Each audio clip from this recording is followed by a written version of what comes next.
大家好啊！今日嘅內容呢，就會以 JavaScript 介紹以下嘅 variable type 嘅。咁一個程式呢，就係由資訊同埋邏輯組成。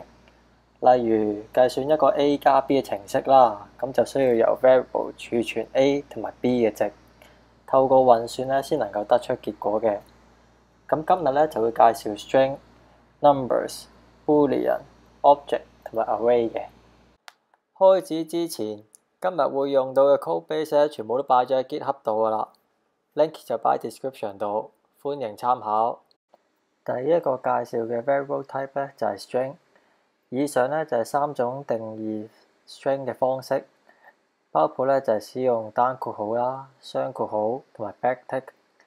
咁可以喺 terminal 入邊見到，喺 console.log 入邊咧，其實3種寫法係冇任何分別嘅，3種方法都得咗。字串就用嚟儲存 character， 內容不限，長度亦都不限嘅。咁呢度我就用咗 message 嚟儲存我想列印嘅句子啦。定義 variable 有2種方法，分別就係使用 let 同埋 const 呢2個 keyword。let 咧就容許你喺初始定義之後更改 value 嘅，而 const 咧就唔容許。咁 const 就係解 constant 啦。呢度 message1 就用咗 let 嚟定義，所以喺第12行入邊咧 message1 嘅 value 咧就容許被更改。咁 message2 同3咧就用咗 const 嚟定義嘅，所以咧就唔可以做任何更改啦。咁根據個人喜好咧，就應該偏好使用其中一種嘅。咁我自己就中意喺任何情況底下都盡量用 const。咁就可以避免 variable 咧喺不知情嘅情況底下被更改啦。但係咧呢個選擇咧，其實喺 programming 嘅世界咧，仍然未一個公認嘅定律。咁另外啦，除咗 const 同埋 let 之外，你有陣時可能會見到 var 呢個關鍵字嘅，但係就千祈唔好用啦。跟住要教下大家點樣將2個 string 連接起嚟。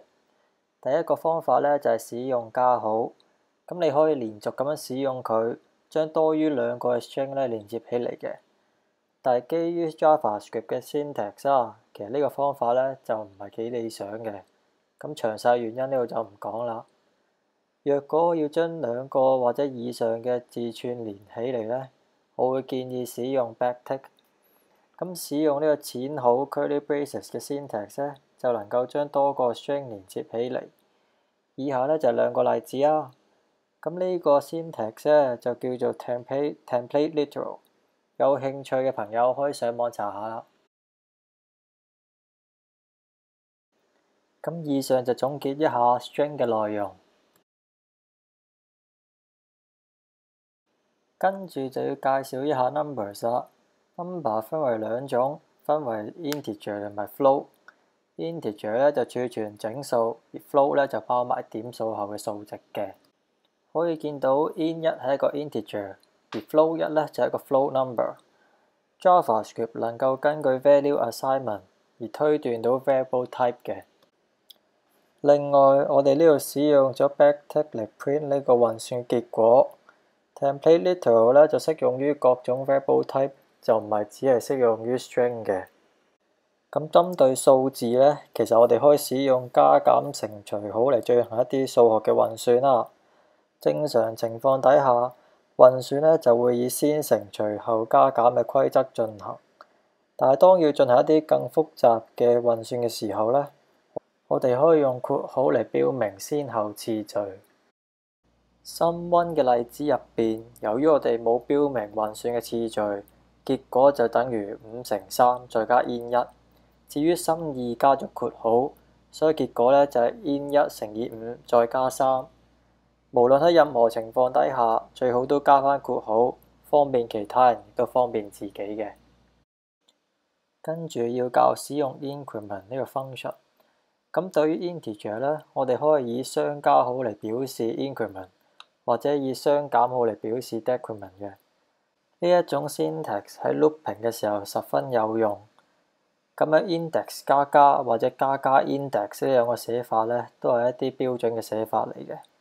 佢哋嘅分別咧喺呢度就唔多講啦，有興趣嘅朋友亦都可以上網 search 下。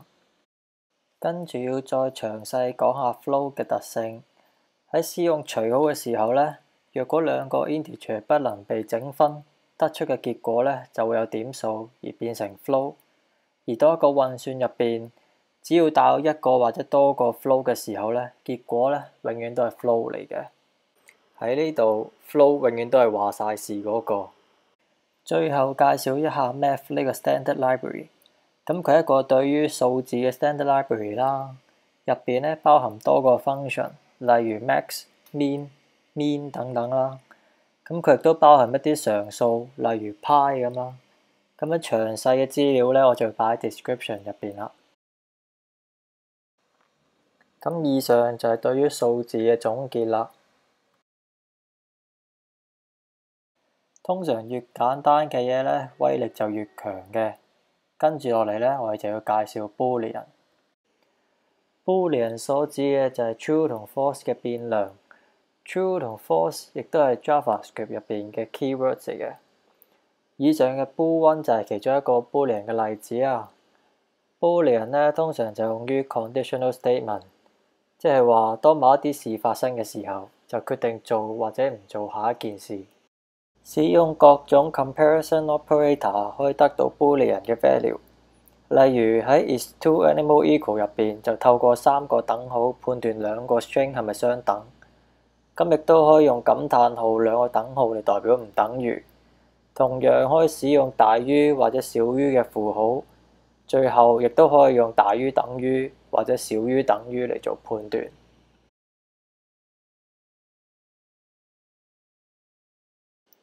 喺 Boolean 嘅值前面加個感嘆號咧，就會得出原先嘅值嘅相反。咁呢度咧，我哋首先使用咗 first num 係咪大於 second num 呢個比較，再以感嘆號得出 first num 是否少於 second num。最後咧，呢個感嘆號亦都可以重複使用。例如 is first number greater flip flip 咧，就係將 is first number greater 反轉再反轉而得出嘅。嚟到呢度就一定會有人問，點解要咁做啊？其實咧，呢個係一個喺寫 program 嘅時候一個經常用嘅技巧。以下 sumvar 咧原本就係一個 string value 嚟嘅，但係當我哋喺 sumvar 前面加咗感嘆號咧，就會得到一個 Boolean。咁呢個 Boolean 咧就代表 sumvar 嘅值係咪空嘅。咁以上我哋加其他使用嘅例子，大家就可以參考下啦。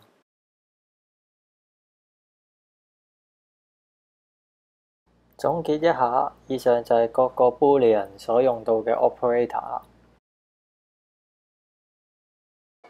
先前介紹嘅都算係一啲比較原始嘅類型，以下介紹嘅兩種類型呢，算係以上類型嘅集合。首先要介紹 object。object 咧就以大括號嚟定義嘅，唔同嘅 attribute 可以有唔同嘅 value 甚至 value type。例如 Tom 呢個 object 入邊，名係個 string， 年齡咧就係數字，最後咧住址亦都係另一個 object 都得嘅。讀取嘅時候咧，可以以 object name dot attribute name 或者 object name 正方形括號 attribute name 兩個 syntax 都可以攞到嘅。咁呢一節就介紹咗 object 同埋讀取佢 attribute 嘅方法。同 object 一樣 ，array 都算係一個集合嚟嘅。可以理解 array 為一種 attribute name 必須係 integer 嘅 object， 而 array 咧就係以方括號嚟定義嘅。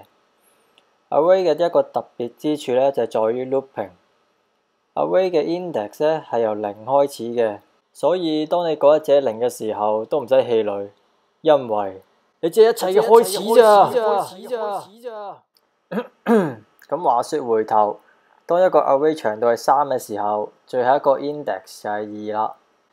呢度可以用 array name length減1獲得 array 最後一個值。咁正話提到啦 ，array 有一個被循環嘅特性嘅。喺今日完結之前，教下大家點樣使用 for loop。咁首先就使用 for 呢個關鍵字嚟定義一個 loop。咁第一格我使用咗 let 嚟定義一個名為 index 嘅 variable。let 咧就代表呢個 variable 咧可以被更新嘅。第二格我提供咗一個 conditional statement。呢個入邊我設定咗 index 要少於 station count。亦都即係話呢個 loop 會喺 index 少於3嘅時候不斷執行。第三句係 index 加加，呢一個 syntax 正話都有提過。呢一格所定義嘅 statement 會喺每一次 loop 完結之前執行。咁翻譯翻做中文嚟解釋咧，呢個 for loop 嘅意思就係咁樣嘅，列印 station names index 入邊嘅內容，然後咧就 increment index，讓呢件事咧就不斷重複，直到 index 細於3呢個條件被打破。咁以上就係 array 呢一節嘅總結。以上就係今條片所介紹過嘅 variable type。下一集我哋就會講 function。希望呢條片對你有幫助啦。